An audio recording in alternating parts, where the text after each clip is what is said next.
کیا اسلام عورت کو قید کرتا ہے؟ عزت اور تحفظ دیتا ہے؟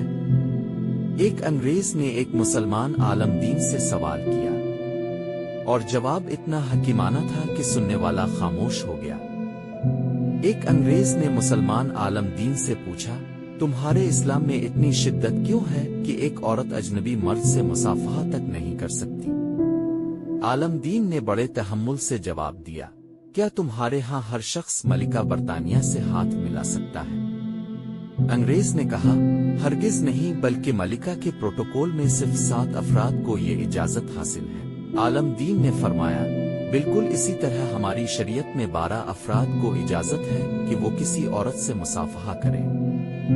1 باپ، 2 دادا، 3 شوہر، 4 بیٹا، 5 بھائی، 6 چچا، 7 ماموں، 8 بھتیجا، 9 بھانجا، 10 پوتا، 11 نواسا، 12 نانا آدوا۔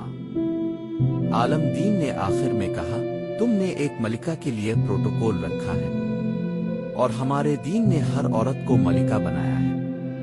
یہ قید نہیں، عزت ہے۔ یہ پابندی نہیں، تحفظ ہے۔ اسلام عورت کو عزت دیتا ہے اور اسے وہ مقام عطا کرتا ہے جو دنیا کی کسی ملکہ کو بھی نہیں ملا۔ اسلام میں ہر عورت ایک ملکہ ہے اور ملکہ ہر ایک سے ہاتھ نہیں ملاتی۔